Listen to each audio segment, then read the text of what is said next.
Alex's genetic heritage is a bit of a mess. You cannot compare that to getting a pair of socks for Christmas. She likes to complain. Spiritual journeys, eh? Yeah. They're good. Well, we are firm believers that God can speak to us. God can tell us what we should do. Hello! And welcome to our podcast, Here We Raise. I can't believe it. How do you feel? Well, I would say it's the first episode, but we both know that that is not true. Yes, we're getting a bit long in the tooth with the first episodes per se, aren't we? We're on, 1.8? Yeah, something like that. Anyway, welcome to our podcast, Here We Raise. My name's James. This is my lovely wife. Alex. And yeah, we're just a young couple looking to share a bit of this and that. Yep. We've just decided to start a podcast and to share some family funnies, quite a lot of Christian-based conversations, and overall just, I guess, our thoughts. And hopefully you'll find something useful in here as we try to impart our knowledge with you guys. So without further ado, let's jump into the episode. So you might be able to see for the beady-eyed of you. Oh, yeah, I can see it on Alex's shot. We've got our Christmas tree up. Hey. So it is December. That was up like 600 days before Christmas. No. I knew you were going to make that comment. We put this tree up at the end of November. Now, I think that is appropriate.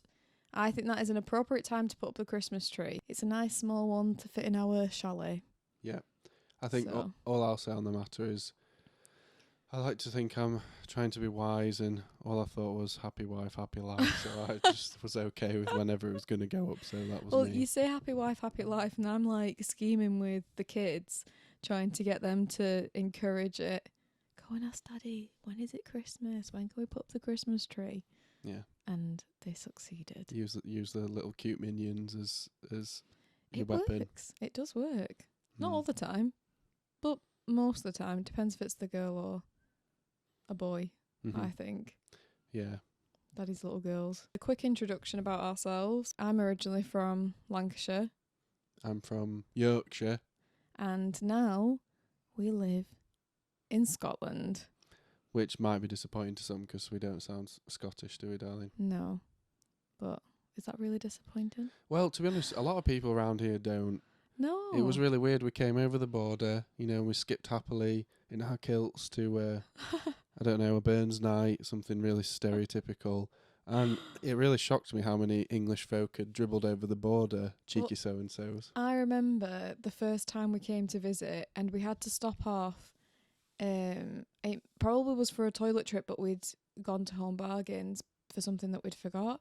And I remember going in like, ooh, I'm going to hear tons of Scottish accents and like that we're going to be living here soon. It's going to be so weird. And I purposely asked one of the workers a question just to hear a Scottish accent as she was from England.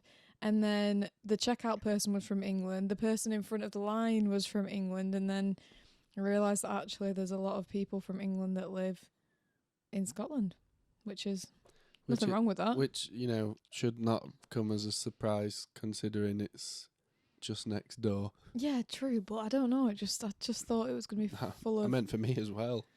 Full of Scots, but we like it here. I really like it here. The kids are settled here and it's like nice living near a beach. That is quite cool. That is really cool. That might be a bit weird for anybody listening in the States or any other big country, that we find it weird to live near the sea when we live on a tiny island in comparison.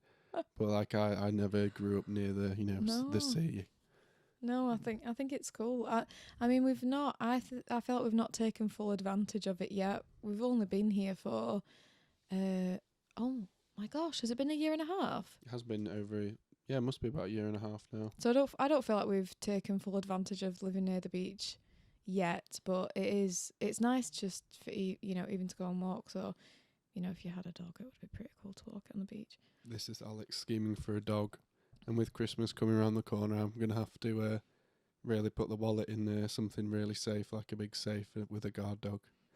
No way, that's not going to work, is it? You just need to put like a little robot dog in a box. That would be I'd be happy with that. That's a lie. I would not be happy with that at all. I'm intrigued by the idea of a dog, I think. I like the idea of having one, but... I'll tell you what I want. I want a puppy because it's cute. Shut up, James. Let me tell you what I want. I want a puppy because it's cute, but I also don't want the hassle of a puppy, so I want a dog that is trained. So I think if I had to choose, I'd actually rather skip through the puppy process and just have a dog that I can just walk. Going on to Christmas, I cannot believe how expensive toys and stuff have gotten. Yeah, it really tops up. Yeah. When did that happen? I mean, I know everyone talks about inflation, but my gosh, like, toys are really expensive. And as a dad, the one thing I find so annoying is when you buy a toy for your kid, they play with it loads for about 5 minutes and then they never really touch it again. It hurts my feelings. Or it's the presents that you buy that you think, like a little stocking filler that didn't really cost very much, and that is the toy that they end up playing with the most. Yeah. But not last year, the year before, I spent most of my time looking through one specific charity shop that was a very, very good charity shop. I got most of their Christmas stuff from there. And this year, it has been another charity shop and Vinted. Yeah. Vinted is amazing. I absolutely love Vinted. It is really good. Why don't you tell people what Vinted is in case they don't know? It's a place where people can just sell secondhand stuff, clothes, toys, books, anything, and you just pay for postage and whatever they're asking for, and comes to your door, and which is great here because there's not really many shops around here, so it just gets delivered and you're done, and it's a lot cheaper. And if kids ruin it, doesn't matter because you've not even spent that much on it. Yeah. So it's really, I can't remember when I heard about Vinted, but whoever told me about Vinted, you have changed my life. It is so good, and probably lost a lot of your money, but yeah, it's only cheaper if you actually intended to buy it already. We bought a bike. Yeah, a Peppa Pig bike. A Peppa Pig bike off Vinted. It was too small for me in the end. That's a big item, and we still managed to find it. And how much did we say it was full price? It was like 100 and something, right? It really surprised me. £120. 120. Yeah, something like that. Something like that. And I think all together, by the time we'd bought a few add-ons like stabilisers and stuff, it was about £40. But that's not bad. No, it's good. I'm so late with shopping for people this year. Normally like to get everything November, especially during Black Friday. What? What about my presents? What do you mean? The love of your life that you've been pouring hours and hours over carefully chosen presents. Excuse me, you ask for gardening gloves. Wait, not gardening gloves, workman's gloves. What's the difference actually between them? Man's got to have gloves. What? It's How for boring my is manly that? hands to protect them from manlier thorns than my hands. That sounds so manly. Protect my hands from the thorns. No, do you know what it is? We live in a little chalet, which, for want of a better word, is a big caravan, and we have put a log burner in, and it's really funny when you're chopping at wood and you get splinters in your hands. It really irritates your hands. But then to see it, you literally have to have a light, and you have to angle your hand so you can see it, and it's tiny. It's like a little hair in your hand, but it's really irritating. You have to pick them out, but it seems a bit pathetic, really. Anyway, what I'm saying is you've asked for gloves. So I don't think it's very hard to find those. Just go into a garden centre and go, gloves. Drop in the basket. Well, I think that gloves are not a step further than much of a step further than socks, are they? It's just socks for your hands. Oh my gosh. What is it with men wanting socks for Christmas? What would that be? Hocks. Hocks. Socks for your hands. Well, do men want socks for Christmas? Yes. Are you answering for all men? I am. Because I feel like men get socks for Christmas, but do they actually want socks for Christmas? Well, I don't know when the transition happens between thinking it's really boring to actually you see them and it's like, I don't know, maybe it's akin to a lady seeing a shiny ring or a little cute puppy or child. That's different. You just see them and you're like... You cannot compare that to getting a pair of socks for Christmas. If I got socks, actually unless they were fluffy, if I got socks for Christmas, I'd probably cry. The best ones, okay, I'm going to get real close here. Oh no. The best ones are the ones that are fat and juicy. and squeeze your feet a little bit. They're therapy socks. Yeah, basically like compression socks. They are comfort socks though, aren't they? There are such things as comfort socks. So as we mentioned earlier, we live in what we call the chalet. The chalet. The chalet. Le chalet. No. No. No. The shed. The shed. It is a big shed, actually. That's how it feels.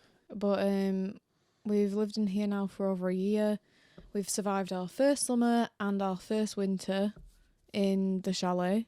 But it is basically a twin unit caravan. Yeah. So that is just a mobile home married together beautifully.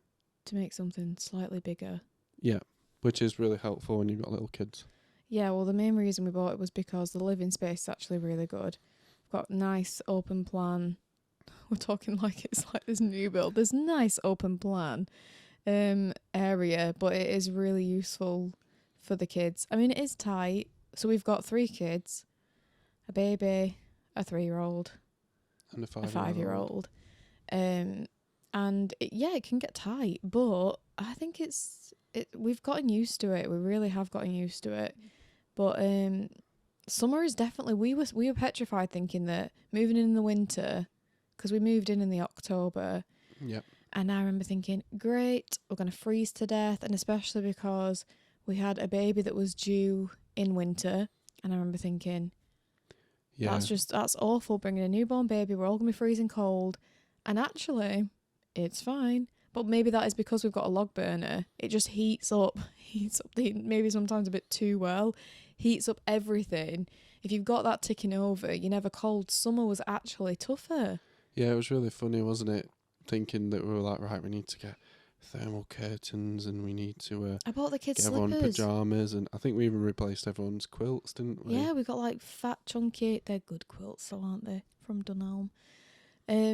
But yeah, summer was way tougher. Summer was like it's like you're in a greenhouse. That there's so many windows, and especially summer was pretty mild, I would say, this year. But we had like a week where it was ridiculously hot inside the chalet. Anyway, it was like, what was it? It was hitting like 37 degrees inside. Yeah. It's funny how it works, isn't it? Like this last couple of weeks we've been here, it's been like down to like -3. Yeah. And then during the day maybe 1 or 2 degrees. But if it's sunny, we don't actually need the fine. heating on. Yeah. It's nice when, anyway. So, yeah, caravan life it's an experience, but I am really grateful. For as much as I do like to complain about the things in the chalet. She likes to complain. I do like to complain about, it's storage. It's just storage. It feels like I'm recycling. All day, every day, I am just recycling stuff because the space is so small. You have a few toys out, well, someone's going to break the neck. That's literally how it feels. We had our little boy, didn't we, doing jigsaws in here earlier.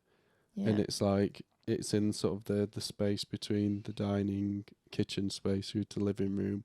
And he was in the middle of like the transfer area, and it was just like having to do hurdles over him. So for as much as I have complained about the little things, I am definitely still grateful that we've had this experience, because it's made me realise that I can do tough things. Like, not to sound, big-headed, but like it's been challenging. It has been challenging, but it's made me grow. I think it's made us grow as a family. Yeah. Well, we have physically grown as a family as well, haven't we? While we've been in here. It has been quite a fun experience, and we're always all together and really close. And as Alex said, sometimes it gets a bit on your nerves. Like, we were just trying to set up the podcast stuff, but I suppose this would be the same in a house. But I've got like a baby like crawling up on me, snotting all over me. I've got a little boy jumping up on my back. I'm like trying to hook up the microphones. We've got our other little girl. She's trying to pull it off and pretend she's on some show. And anyway, but yeah, that sounds like more or less anything normal. Yeah, I guess there's nowhere else for them to go, is there, anyway? But they do sort of they just follow you. You've just always got shadows. Like, I can never go in the bedroom and actually just get ready. There's usually 3 of them, like on the bed or by my feet or whatever it is. But yeah, chalet life has been really interesting, and I'm really glad that we've done it. Yeah. Life has just been different since we've lived in Scotland. We share some chickens with other family members. Mm-hmm. We've now got 17. Yeah, we Is that started out right? with 22, where, I don't know, some died, some went missing, and one very happy doggy had one. Yeah, it wasn't. So we live on the edge of a woodland, and it's really funny now. After having chickens for a little while, you start to actually speak chicken. What do you mean? So when they're walking around, milling around, you just get the... Oh. But then when they panic, bless him, they go... And so whenever you hear that. And I was working, where was I working? I was working across the way in my parents' house on the first floor, and I heard this, and I looked down, and just this massive black Labrador running, and I was like, oh no, what's going to happen? And I legged it out of the house. My dad came running out of his house, and unfortunately this Labrador comes trotting out all dead happy with this half-eaten chicken in its mouth. So, silly dog. We've had dogs come onto the land quite a few times to try and get the chickens. It's always at the worst time as well. It's always at the worst time. Like, I remember not long after, I think I must have only been like 2 weeks after giving birth, and I was going to have a nap. I was actually going to have a nap. I'm laying on the bed and, singing my lullabies, about to fall asleep, and then all I hear is bah, bah, bah, bah, bah, bah. And I'm like, oh, for goodness sake. But then I already heard people, I think it must have been you and your brother come in to actually sort it out. But chickens are good when you get eggs. Plus, you eat eggs. You could literally live off eggs. I know, it's funny. Like, I used to eat a lot of like cereal and porridge or oatmeal. Yeah. And like now I have eggs for breakfast every morning, and it's not even like I'm bored of it, and I've had it every morning more or less for a year. And the chickens are laying less because it's the winter, so we're kind of not getting enough because obviously we split it between three families. We're not getting enough at the minute, so I think it is time for more chickens. That'd be fun. That would be fun. So anyway, we love the chickens because you love the eggs. I do very much Pretty love much. the eggs. Very much love eggs in my... Yes, yummy. I'm not actually that fussed about eggs. Can I tell people what I have? Yeah, go on. It's 2 fried eggs on a wrap, bit of cheese, tomatoes, maybe an avocado, and The secret ingredient. the secret ingredient is Nando's sauce. I cannot believe how much Nando's sauce gives me life in the morning. I introduced you to that as well. Yeah. It's brassy. Orange, spicy, juicy loveliness. What? I don't even know what. Maybe it's the medium one. I don't actually even know what it is. I'm sure it's medium, but yes, that is your breakfast every single day. To be honest, I have that on toast sometimes, and it's good. I've never really been a breakfast person, but you have introduced me to the light. It's actually nice to have breakfast sometimes. Mm-hmm. I just run off air until it's time for pasta. Feed me carbs. It's like my 11:30. I'm really starting to get a bit hungry. And then my body just goes, pasta. That's just what I want. That's your Italian blood though, isn't it, darling? Yes, it is. Proud of it. Alex's genetic heritage is a bit of a mess. A mess? Well, there's quite a few. There's a bit of Italian, a bit of Irish, a bit of Bangladesh, some English, a bit of French. And that's about it. Put it all together, you've got Alex. And what have you got? Bibbidi bobbidi boo. I feel like I've been so rubbish with family history. I wish I could be better at it, to be honest. But I know where I've come from. Did you know I have a great grandma from Scotland? Did you? Yeah. I didn't think know she's that. from Glasgow. Glasgow. Called Oh my Rosemary. gosh, that was so bad. Sorry. Go on. Rosemary Gallagher. I feel like Gallagher does sound quite Scottish. Gallagher, yeah. I like the name Rosemary. Mm-hmm. Hint, hint. Alex wants more kids. That's not a hint. We've already got. Look, we've I already like got it as a bit of a herb. problem already with 5 of us and 2 bedrooms. You've So got to we be need to sort kidding. that bit out first. Yeah. Anyway, moving on. So life has been quite different since we moved here. It's been busier. It has been busier, and I think a lot of that is down to chopping wood, things being further away. I don't know. Just life has been busier, but that's going to change soon because you're going to have more time working on the land. I am, yes. There's been quite a big change in order, and it's been really cool, actually, the whole experience of it happening. Has been a very cool experience. Stay tuned to the end of the video to hear the big secret. No, I'm just kidding. No clickbait here. It was really funny, actually. It came about, in fact, let's go a bit further back. About 6 months ago, I started looking for a new job. I just wanted something just to learn some new skills, try and get a better pay, because we're trying to, obviously, our long-term plan is not to be in a big caravan, it's to actually have a house. So we need a bit more money. Anyway, that process started. I literally had no luck whatsoever, which really surprised me, because I'm just so amazing. No, it's not because of that, but because I've got the necessary skills for my job. Anyway, nothing came about. Then we just had this spiritual impression, that I needed to go to part-time work, just to devote more time to what we're trying to crack on with here, which in simple terms is become more self-reliant and do more stuff with land and animals and vegetables, etc., etc. Anyway, so I started on that vein. I remember literally the day we decided that this is what we needed to do. It was so funny. I got a call from a recruiter literally describing to me a perfect job somewhere in the Midlands in England that was paid really well. They were super flexible on location, etc., etc. And I remember being like, no. Anyway, luckily, I stuck to my guns and just felt like we needed to follow what God's asked us to do. Anyway, I think a couple of days later, I found out that the job description was wrong, and I didn't really have the skill set for it anyway, so that was rubbish. But just in these last couple of weeks, I finally got a interview, and I've got a new job lined up in the new year. Woohoo! To reduce my hours to 3-ish days, so I can have a couple of days here running the podcast and hopefully getting some sheep and that'd be cool. Building fences and chopping wood and all that kind of good stuff that I would actually love to do full time. Well, we are firm believers that God can speak to us. God can tell us what we should do. We can't see we can't see the whole plan of our life, can we? But we have got a Heavenly Father there that actually loves and cares for us, wants us to be happy, wants us to succeed, and sometimes will ask us to do actually difficult things that we probably can be quite uncertain about. But I promise, I know for a fact that as you follow those things, it always works out.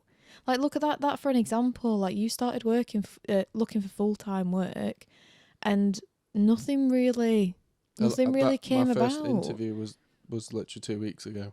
Nothing came about, and I feel like as soon as it shifted, when we realised that you were supposed to go to part-time, and it shifted, and even the fact that recruiters were saying to you, there's no way, you're not going to find something part-time, people looking for stuff that's full-time, just sounded like everyone was trying to, I don't know what the word is, but put doubt in your mind maybe about it. But I just feel like from our experiences anyway, and from other people's experiences that are, people that have told me about their experiences, that especially when you are close to doubting, if you actually just stick to it, you always look back years later and think, oh, that's why, it always ends up working out. Maybe not how you initially planned, but it always works out for the better.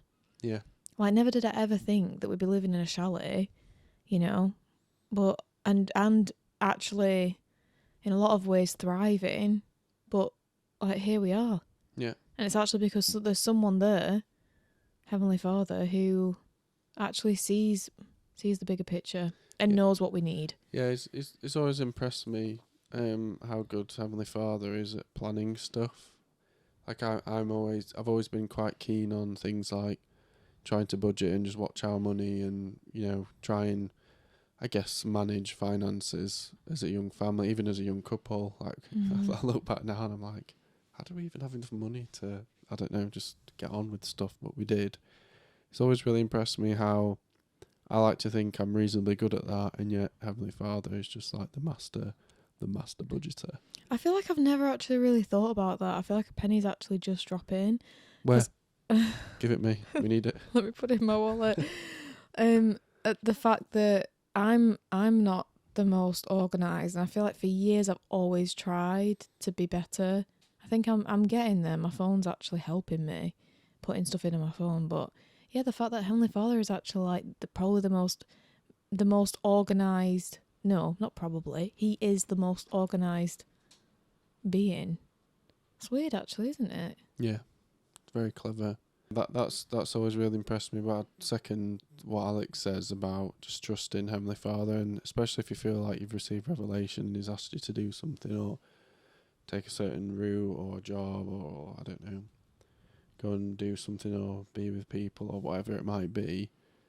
I think you just have to stick to it. Once you've been told or feel impressed to do something, just stick to it until you're told otherwise. That's been my experience of life so far, and there's been multiple occasions where this has happened, and every story is a little bit different, but in the end I'm just really glad that we just stuck to trusting Him and following what He asked us to do, and things have just always worked out and have been, I guess, a bit of an adventure as well. Like this is... No, completely. I never imagined life would end up here like this, and you know, I guess it could have gone another way, and I probably would have thought the same. But yeah, it's pretty cool actually. It's always nice looking back at experiences and what you learn from it and stuff. But yeah, That's one great thing about getting older. yeah, Is being able to lean on experience. That's like what I wish I had as a teenager, but it doesn't make sense. and we're talking like we're old. Yeah. We're not old. We are not old. How old are you, Alex? Can't ask a lady that. She doesn't remember. I'm 27. Am I not? We'll just pretend that's right. I'm 20. I'm 28. I'm 28. Oh dear. Why do I always get it wrong? I'm always stuck on 27. Well, to be honest, I think the biggest way that we've grown is actually from having kids. Mm-hmm. I really think that's actually for me anyway, the thing that's like pushed me to grow up. Yeah. Is having little ones that are actually growing up. Yeah, it's that yoke of responsibility, isn't it? I mean, what would you say is probably your favourite thing about having kids, or a highlight of having kids? I don't know. I think it's probably just those small moments of pure joy when they do something for the first time, or something they've been practicing, and then they like, succeed and get it right. I think those are my absolute favourite. And they can be really mundane as well, can't they? Yeah. Like brushing their teeth, or eating peas, or using a spoon. Yeah, or even just like saying words. Just like saying words for the first time, and just those little things. I think that's I don't know, it just warms my soul. That's something that I cling on to. That and putting them to bed. Yeah. Like just then when I was cuddling the baby because she'd woken up, it's just so nice just to like have this tiny human just like nuzzled into you, and I don't know, just there's something. It's like special, spiritual, and I don't know what the other word, but just amazing. Mm-hmm. I really, really enjoy being a parent. So yeah, for all those people who whinge about having kids, just know they're lying. It's all the secret, and we actually all really like it. It's a lie. Yeah. Yeah, we do love it. I mean, it's hard. But what isn't hard in life actually? Yeah, sleep deprivation is a turd. Oh my gosh. Do you know, when I've noticed that my patience, I think I need to, well, no, I know I need to work on my patience, because I've been listening to like talks about patience, and I feel like the more you listen to it, the more you realise that actually you're rubbish at it. So I definitely need to get better at that. But when I'm sleep deprived, oh my goodness, it is like another level. It just reminded me, we watched that devotional the other evening about patience. It was a really great talk about being patient and why it's so important. Then it comes to the end, Alex is like, there's just so many things we need to do to be more patient. And then I go to Alex, right, come on, what things we need to do to be more patient? Come on, tell me now, tell me. Quick. That was a really good talk, actually. Oh, I wish I knew what it was, like who it was buying stuff, because I'd actually say it and recommend to watch it, but I can't actually Patience remember. Talk, BYU devotional. It's on one of the top speakers, actually. If you go on BYU Talks, they are some really, really, really good talks on there. It's on, you can do it like by topic, by date, by speaker. and I think it's by most popular, and it's like actually it's a bit far down. It's a good talk. No offense to the person who did it, whoever it was, but it's a bit far down on the favourites list. But that talk and Brad Wilcox's talk, His Grace is Sufficient. That's like the top one, and for good reason. That's a definite. Should definitely listen to that. Spiritual journeys, eh? Yeah. They're good. They are. They're tough and they're good, all at the same time. They're good. They're so good. Yeah. Do you know what something we should talk about? What? What did we do last month? What did we not have last month? We didn't have. You didn't have Coca-Cola. Yeah. And I didn't have chocolate and most forms of sugar. Yeah, for a whole month. Yeah, it was good actually. November. It was very interesting. I was like thinking, oh, what's something that we could actually give up during November anyway? But going back from that, in October, I had a conversation with someone. I was speaking about how cancer basically runs in my family, and since for a while I have been enjoying my caffeine fixes of Coca-Cola, and I have developed a complete addiction to it, and that was just one step to just stopping myself from being addicted. I used to be at a point where I'd have it. I've always enjoyed that drink. There is just something magnificent and this is a everyone's gonna know what it is. It's just a fizzy drink. Yeah, but no, I know it's not just a fizzy drink. Okay, there is something that brings me actual comfort from having it. You know, I just relate it to comforting moments, like kids are asleep, you put on Desperate Housewives, you drink Coke, and you have pasta as well, maybe.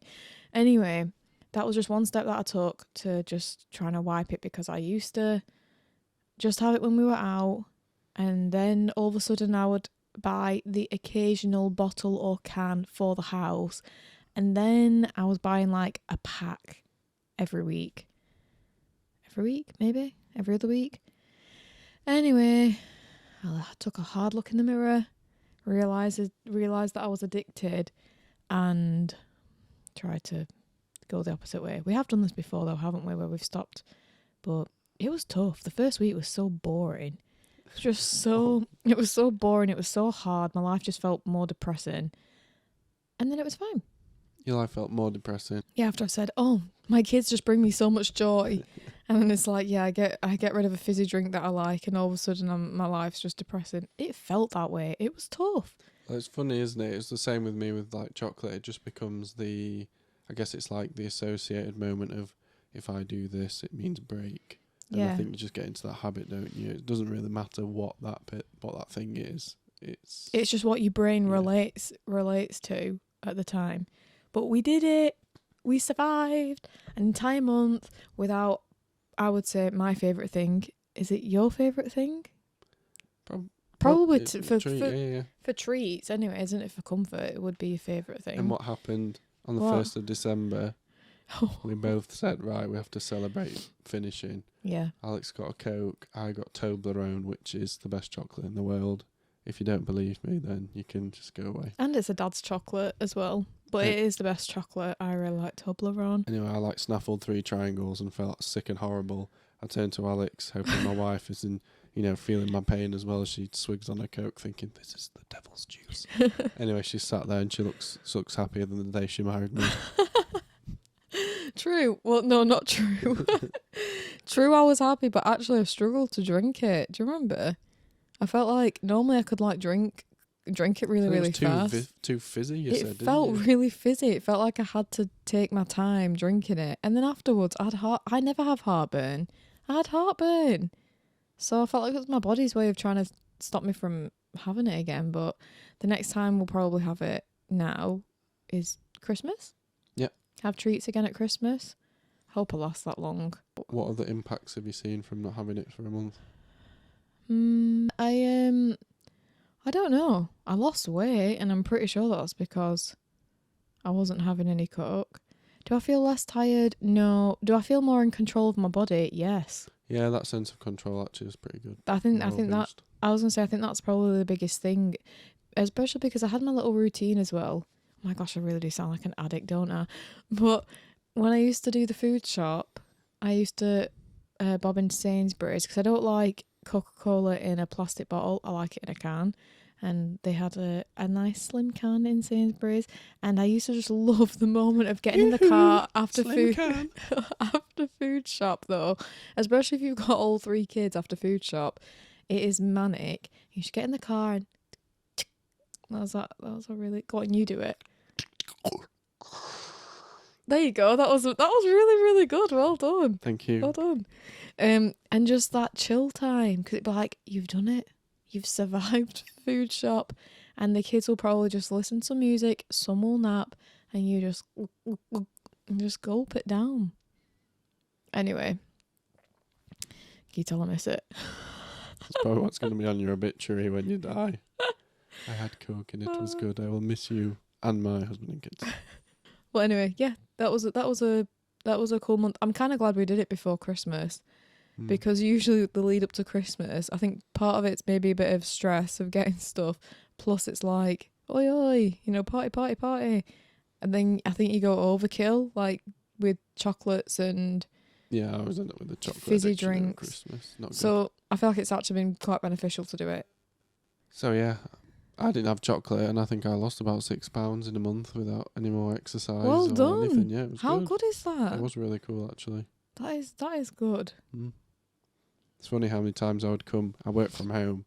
How many times I come out the kids' room, which I use as an office. I come out of the room, walk up to the fridge, and I'm like, "What is in this room?" Oh, never mind. And then I go back to my desk. That probably happened like 10 times a day when I was in the first week. Had some celery and hummus. Love me some celery and hummus. And your little yogurts. It just made me sound like a very gentle man, rather than a gentleman. It's because I said little.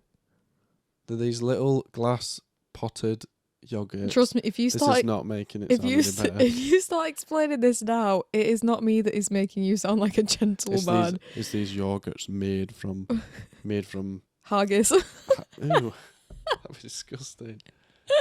It's yogurts made with Jersey or Guernsey milk from Aldi. It's very yummy.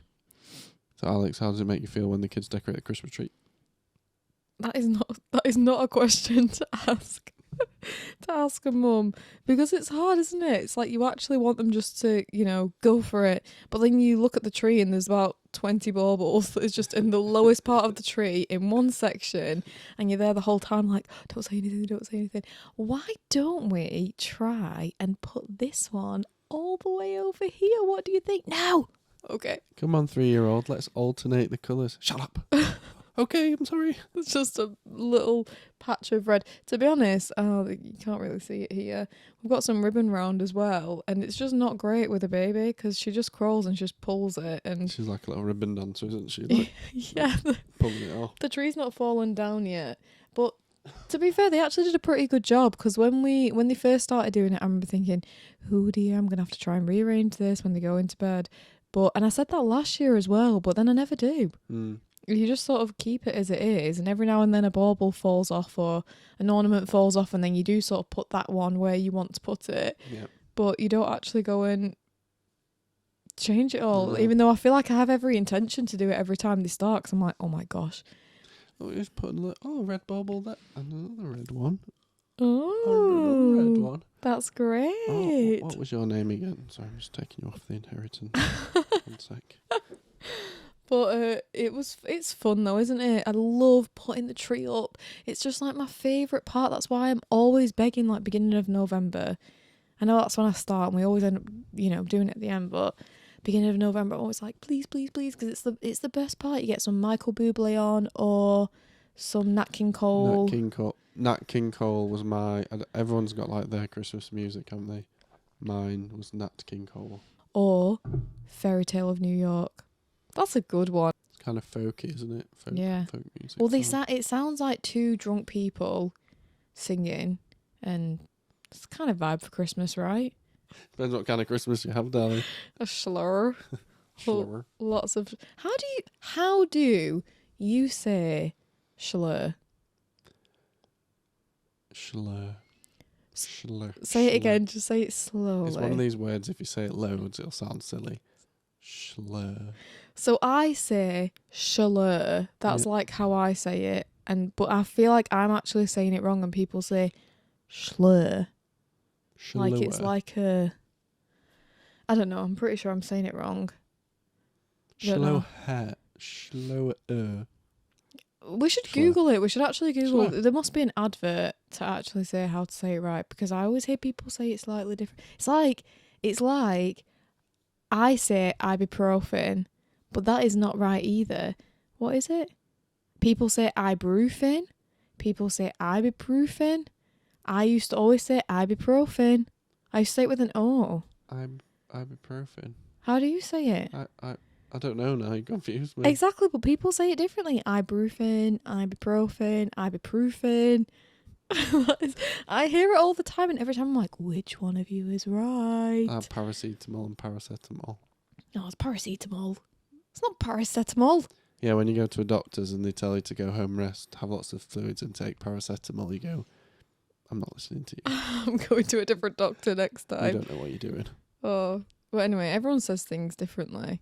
And people's accents, I guess that doesn't help either, does it? Yeah, like new words we've learned up here. I can. I can.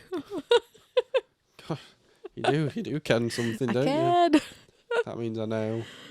What else? It means we, but everyone knows that like wee doggy means a little dog.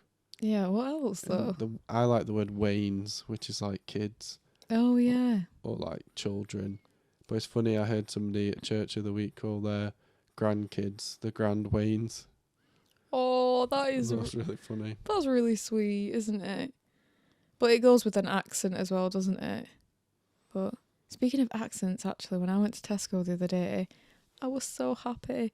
The lady at the checkout said, "Are you a Lancashire lass?" And I was like, I still have my accent, because there's a few family members, not naming names, but you know who you are, who say to me that my accent has gone.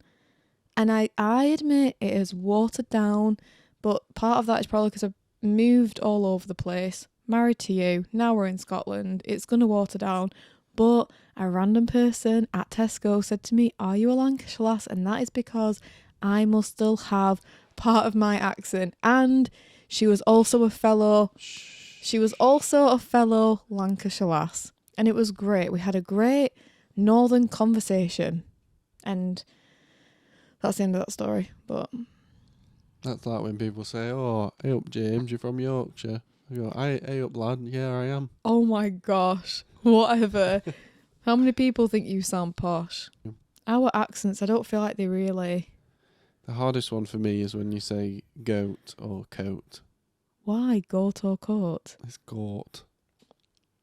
When the kids do say something in my accent though, it's funny. I do feel a bit proud.